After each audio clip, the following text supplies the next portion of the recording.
Hello, my name is Ussman. I'm here to present enhancing mental health support for people of African descent. Before I start, I'd like to say a big thank you to Jim for the opportunity to present today. Jim has been my supervisor for some time now, and to Karen as well for the seamless email conversation. Thank you. Yeah, thank you. So, bit of a background. So this is part of a study we published recently about online health information seeking behavior of people of African descent. And the study is part of a series of studies I'm conducting as a part of my PhD to develop a work-based intervention to reduce the rates of high blood pressure in the community. So very quickly, I'm going to be talking about what health information seeking behavior means, the aims of the study, the methodology, our key findings, the key implications of the findings, my final thoughts, and then questions and answers. Right, so health information seeking behavior is how people search for information online, how they use the information online to make informed decisions about their health. So some of the significance of health information seeking behavior could be support for preventative health measures. So people can search information regarding, say, okay, how can I prevent high blood pressure? What can I do to prevent heart disease and things like that? Also, it empowers people to make informed decisions. Say, okay, could be something like, should I go for surgery? Things like that. So people just go online to search for information regarding their health. Also, it can inform tailored interventions. This is the purpose this study is serving for us, because we conducted this study and it has informed the development of our web-based intervention. But it doesn't. It comes with risks. For instance, misinformation, because everybody can go online and post things, and so there is a high risk of misinformation. Also, information overload. People just post. So we need to watch out for that. And for people to be able to go online to search for information, they need to be able to navigate digital devices. So digital literacy is a key factor. Health information seeking behavior is very important, especially in a country like the UK, where the internet has penetrated over 98% of the households. So it makes it a very useful tool to deliver health information. So the aims of our study. First of all, we wanted to analyze the health information seeking behavior patterns of people of African descent.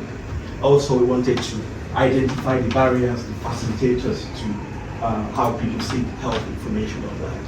We wanted to evaluate how culture affects how people seek, how people search for, how people use health information online. And also wanted to improve health outcomes for the community. So how did we do it? So we used a qualitative approach because of its ability to give deep, detailed nuanced insights. So in terms of the participants and the demographics, so we recruited 21 people of African descent in the UK, aged between 20 and 70. So the average age was 42.8. That's about the average age of the general population in the UK. And we used progressive sampling for that. So I'm sure we all know what that means. So we went in there with specific criteria. So we selected 21 people that meet the criteria. And then we received ethical approval from Sheffield Hallam University. So, in terms of data analysis, we used what's called reflective thematic analysis. It's not, I made a mistake, that is reflective, it's X. So here is X.T.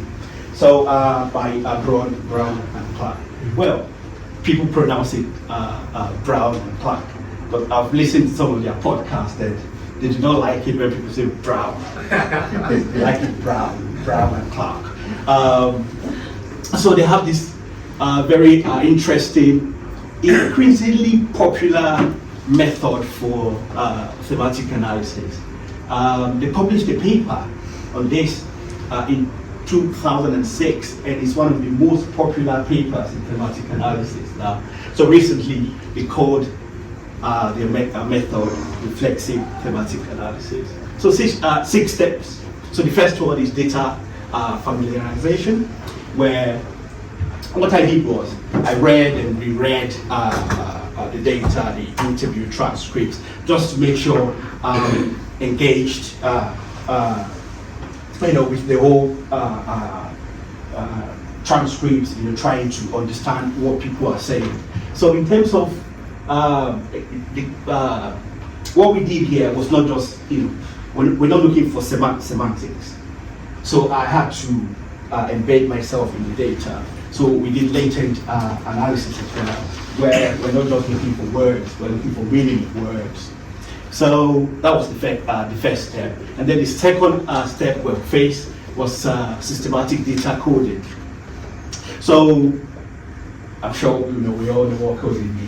Trying to look for those important segments of the interview transcripts.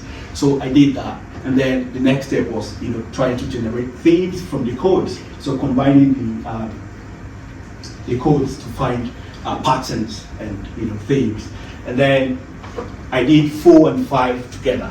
Again, I have to say that it looks linear here, but when you do it in practice, it's not linear. So after all that, we wrote the report, and we're lucky it was published very recently. But it sounds like a very easy and simple process, but this took over a year because we interviewed 21 people trying to understand what the data is saying. So it took a year to analyze and publish this study. So what did we find? We found that people of African descent are active users of the internet. They're very active on the internet, just like the general population of the UK. We found that they had positive attitude towards social media. We recognized some obstacles to online health information seeking behavior. So they trust health care professionals. So I'll explain this maybe in detail later. So health care professionals. So some people say, as long as this person is certified to give health information. So not just anybody. And then culture influences health information seeking behavior. Right. Okay. So the first theme, active internet users.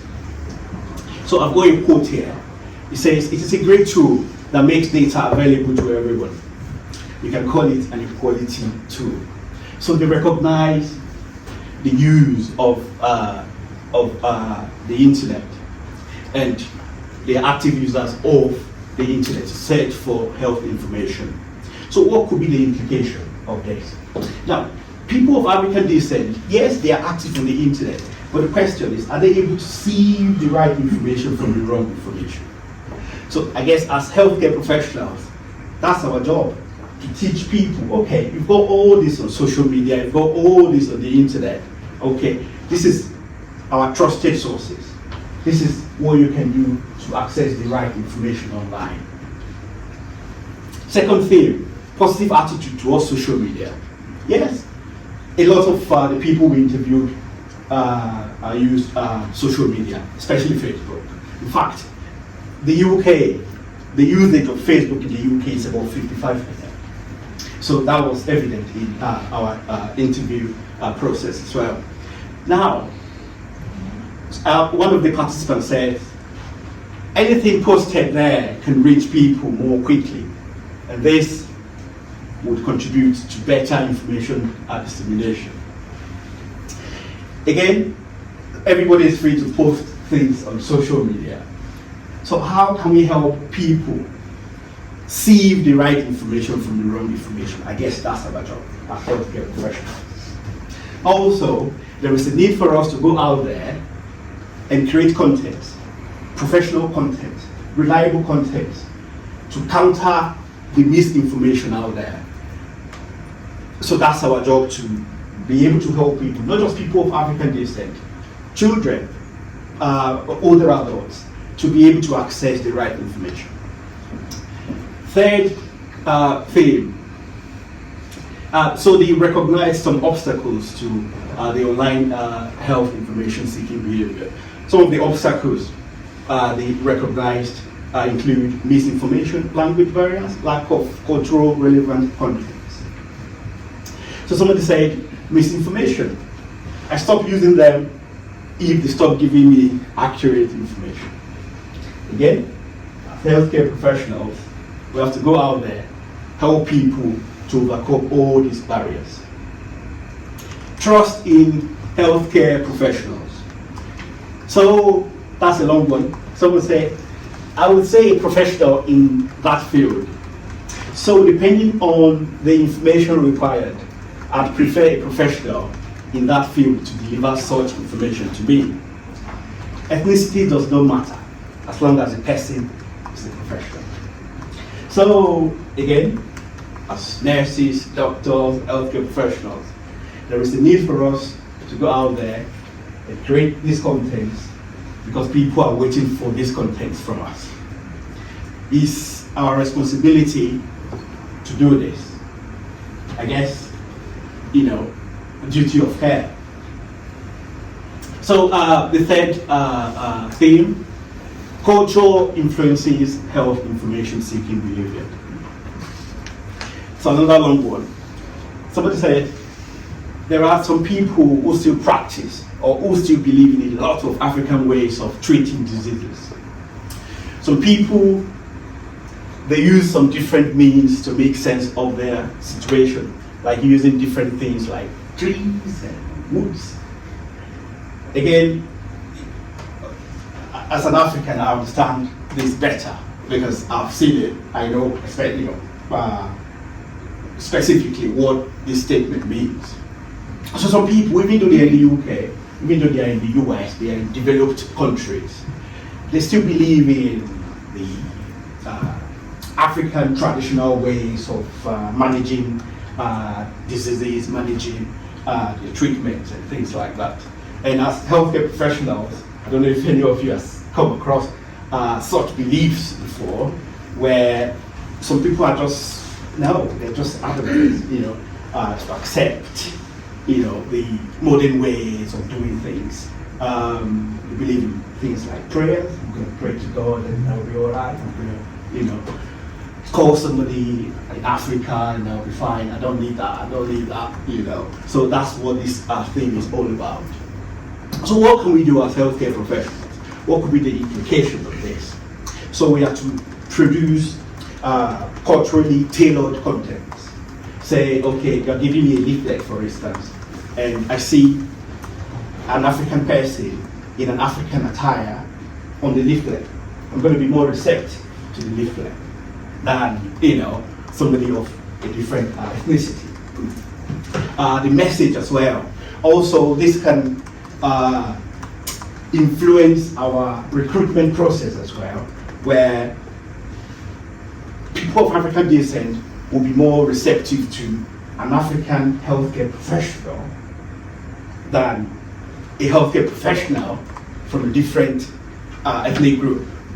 So recruitment as well, diversity, inclusion, So that's the implication of this theme.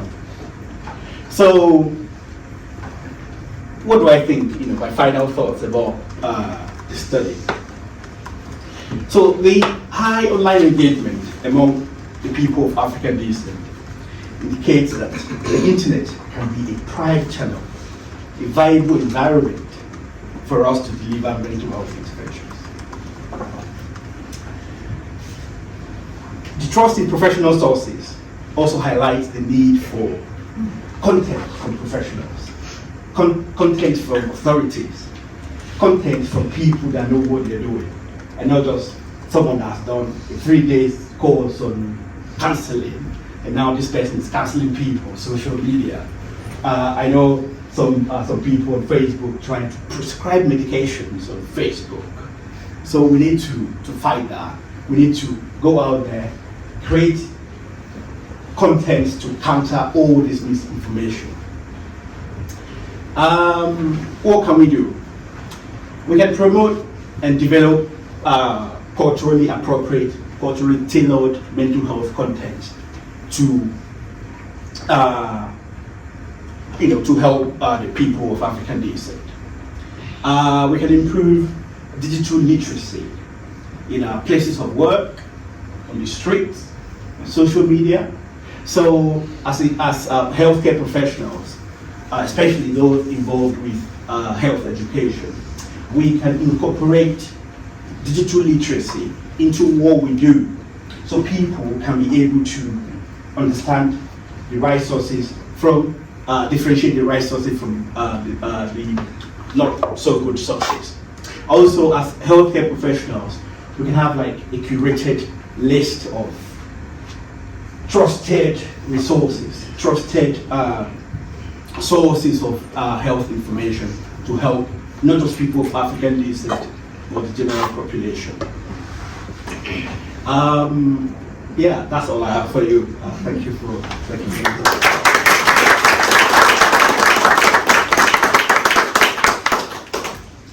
I love this.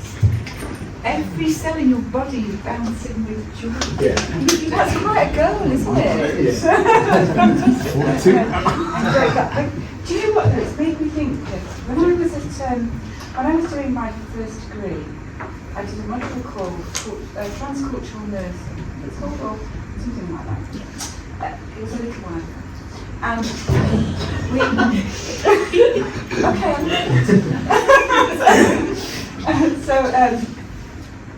there was a video, there was a search user, which was really well together, put together module. But the message that came across to me was that people want professionals. They do want them to be professional, but they also want professionals of their own country. Yeah. They also want, and that's a message to us in terms of our recruitment, our recruitment for sure. Yeah. But also, I just said, well, I'm lost, because I really want to be able to care for the whole of the population, but I will always be a white British woman. Yeah. What do I do to help those people to accept me before I can even begin to build that, relationship and for somebody to engage with me as not the person that they actually really want, despite whatever qualifications I have. Just because I don't have that insight in that I'm not the person that they want. Yeah. Now that was a long time ago, and I was really hoping you were going to tell me that things have changed. But one of these slides, I have to say it's not everybody. Some people still prefer a black person treating or caring for them than a person of a different ethnic group. Again, it's not all black people, I think. But maybe that shared insight that you have within a culture, like you said when you spoke about the trees and wood. Yeah. That shared insight of heritage and common rituals and customs and practices that maybe I just need to learn a little bit more. And I think it might be something that we need to put into our education. And so I should be asking all of you for what questions you've got on cooking. So and you were number one actually. Before you get any ideas. But maybe that is a thing for education. So okay then, right, hands up. So over here, I think we've got 1, 2, 3, 4. Can you remember your numbers? Because I don't. 5, Keith. Yeah. Shall we start with that? Mine was more like not a question, but more like a statement. But I think health education is definitely a big important thing, just because when you come from parents who are like first class immigrants who are, you know, the first ones to come to the country, the knowledge isn't there for them to know about it. So if you're you have a child who has special educational needs, it's really hard for them to get the diagnosis. They get a late diagnosis because already, as someone from a BAME background, your symptoms are, will be completely different to compared to somebody else of white background. So then also it's harder to get that diagnosis, and then your parents have to get that diagnosis and they have to understand it. And I think a big part of it is trying to get them to understand that without that support, that need, you can't really best support your own kids as well. And I think that's where a lot of my parents, or my own parents, they struggle with understanding that diagnosis, and it just, I think health education is definitely a bit. Totally agree. I really appreciate this. Yeah, thank you. Totally agree. I have to say that some of the diagnoses here, they're not existent in Africa. So telling somebody about some of these diagnoses is going to be, no, we don't do that. No. I remember some time ago in Sheffield, they did, the test they do to embryos, to know if they're going to be autistic and things like that. And a friend of mine said, no, that doesn't exist in Africa. No, you have to go for, no, we're not going for it. It does not exist in Africa. So some of these do not exist in Africa. So to your point, health education, absolutely necessary. And if you don't mind jumping in there, when I went to China, I went to Shanghai, went to a few universities because they were developing nursing programs, and I went quite across there for them to be maybe for our university to provide their programs. And myself and my colleague, who was also a mental health nurse, Nigel Harrison, he said, so are we looking at adult, child, mental health? When he went, we have no need for mental health nursing in China. We have no mental illness in China. This isn't something that we need. And we were just stopped in our tracks, really. So because we knew that there was some difference in perspective. But for people in the education sector to say to us, absolutely overtly, we have no need of mental health nursing in China. And that wasn't just in one university, it was 4 leading universities that teach nursing in China, and that's what they said. And yet there's been an over 200-fold increase in publications coming from China around mental health in the last few years. So hopefully something will change. High suicide rates as well. So Vic, you were going to I don't mind, I'll defer it. I've got the number system now, so let's just stick with it. Jesse, when I had a proper job, I was a mental health nurse, so I'm right behind what you do. Well, I consider myself a sociologist now that I'm sitting in university. So I think my job is to ask you provocative questions. So one of the provocative questions is, how certain are we that there's right information and wrong information? So that's one of them. Then the other one comes from Frantz Fanon, who I think is a much neglected psychiatrist and critical thinker.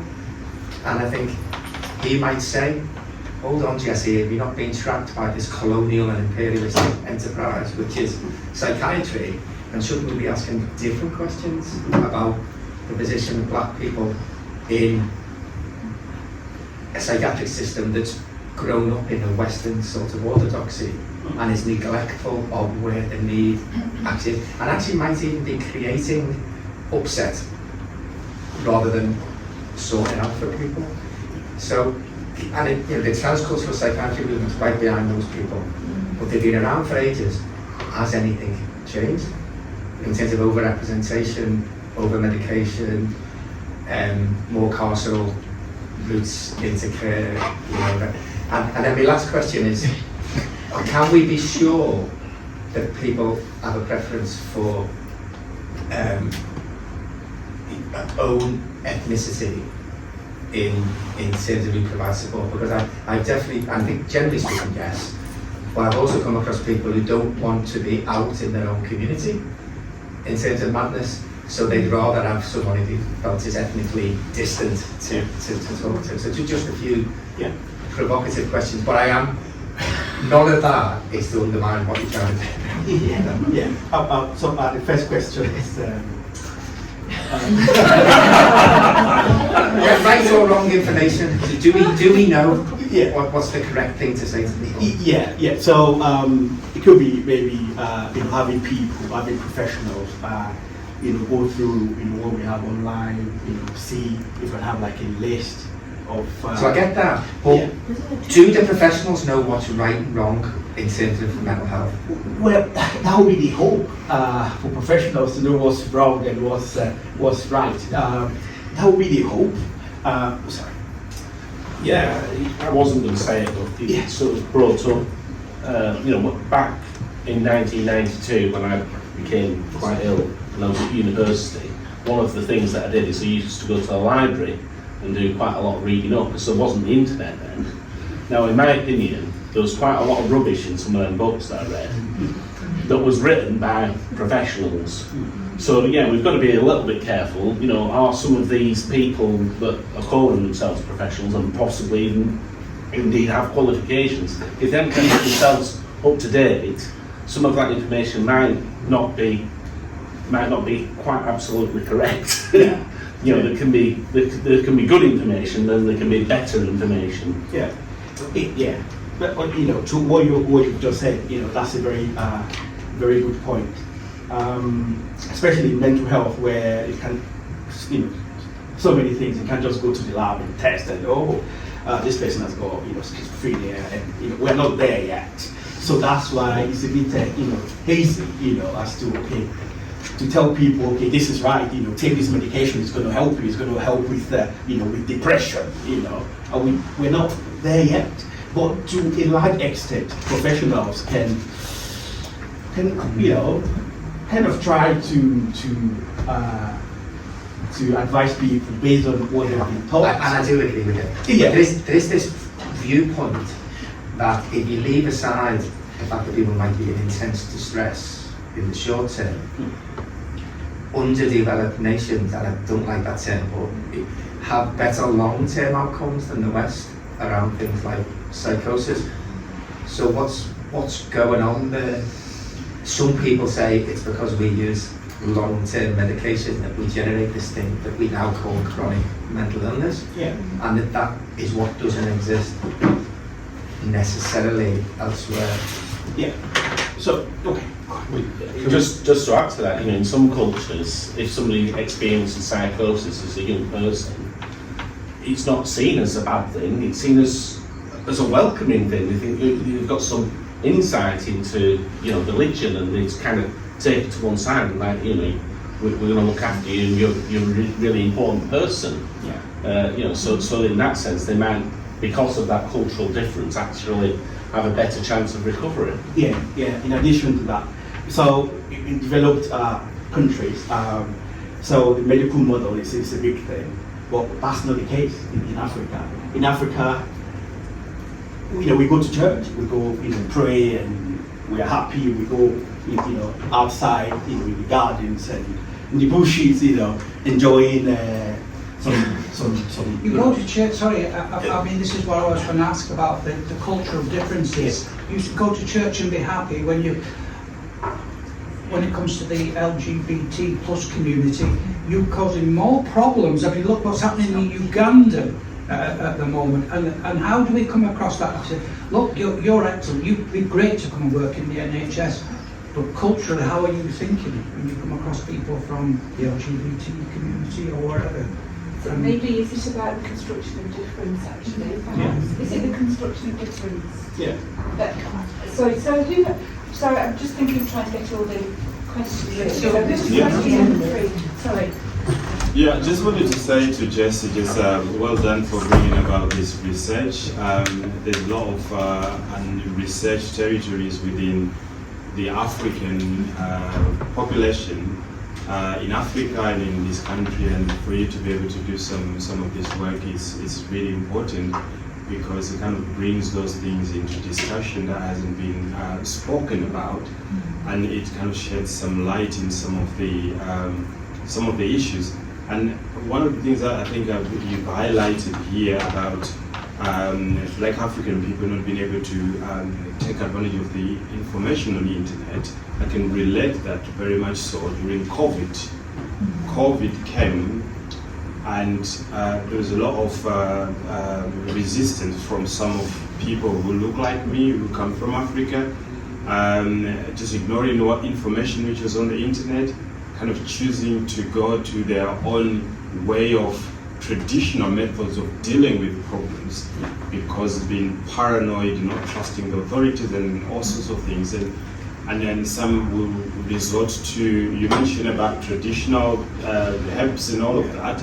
Yes, I've first-hand experienced that, people were talking about that, and you talked about prayer, first-hand experience that, and these are things that unless you're within that community, you kind of think that these are things that are fictional, but these are things that happen in this country and affected a lot of people. So to be able to do something like this as research is really good. So thank you. Yeah, thank you. Who is number 4? Have we got some extra hands up since we've got number 5 next time? Okay then, so I'm going to say you're number 5 and you're number 6, but we're going to do number 4 right now. Yeah, I just wanted to kind of, I suppose it's partly a statement, partly a question, but I think it sounds like you're looking for maybe some sort of a specific place where there's that cultural sensitivity and almost like bridging that gap. And I suppose it's making me think a little bit from a mental health nurse education perspective of how do we support our student nurses to be culturally, I can't speak, sensitive, but not dismiss those cultural beliefs, because who are we to say that there is no power in prayer? You know, we may well believe that there are other things that can be beneficial as well, but how do we get that balance of wanting to support wider understanding of evidence-based practice that we have in the UK that there perhaps isn't as much awareness of in African countries, while still not dismissing the very valid and strong health beliefs that are held by people? Because I wonder if we are too dismissive, are we then isolating this community and leading them to not want to come forward and engage in support? I have to say it's a very complex process, because I remember some years ago in Sheffield where somebody was hearing voices. You know, in Africa, people see prophets, prophetess, and prophets. They see things, and then this person was, telling people about what she was seeing, and she ended up on antipsychotics and things like that.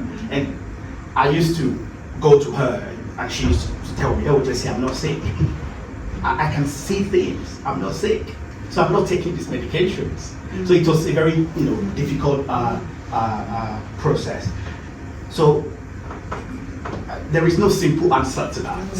I guess what we can do is, I remember some years ago where I used to work for a trust, and I was trying to develop a quality improvement project where I will kind of have like an overview of different cultures, and then maybe if you want to learn about the cultures of people from South Israel, for instance, you can just click and then you read like what you need to know.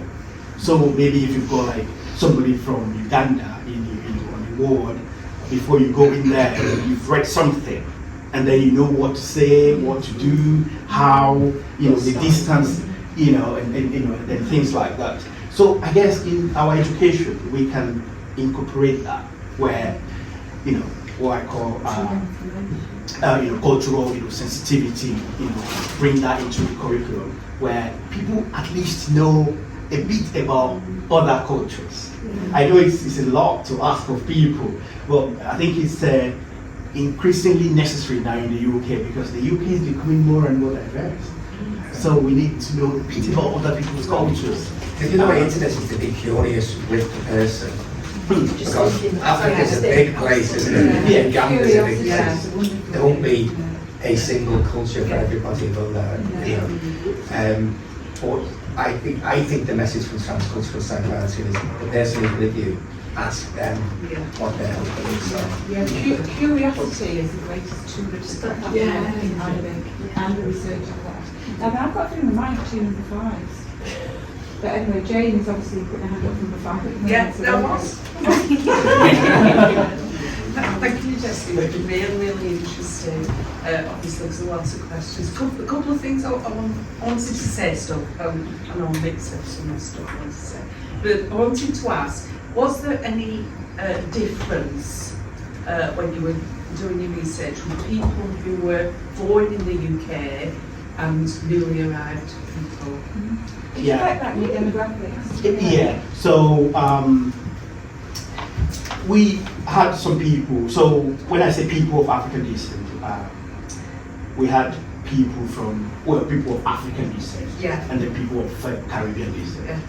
You know, obviously, the history and everything. Yeah. So both people of African descent. So most of the people of Caribbean descent were born here. Yeah. Yeah. So in terms of differences in perceptions, and there were some differences, but not very significant. I can think about maybe one of the things, say, in terms of maybe the last thing about how culture influences health information seeking behavior, because most of the people that were born here, they're British. They already see things like as a British person. So there were some differences there. As compared to people of African descent, especially first generation immigrants. So most of us, first generation immigrants, were still. So it's like we're out of Africa, but Africa is not out of us. Yeah. So that's where we are. But maybe my own children, second generation, they will begin to integrate more and have the British culture and values and things like that. So there were differences. Two differences. Just one last little bit. Like when I was doing the previous study, one of the things that I was reading about was from Ghana, where the World Health Organisation did a joint project where they had sort of traditional healthcare working alongside sort of Western modern healthcare, and they found a way to make that sort of, it's in Ghana, it's not here, but that sort of thing seemed to work really, really well. And I think you said something about, about it's a lot to ask. Well, I think because we're part of a country that walked into other countries all over the world and took what we wanted from them, it isn't a lot to ask. Good work, Sandra. I don't forget that. All right.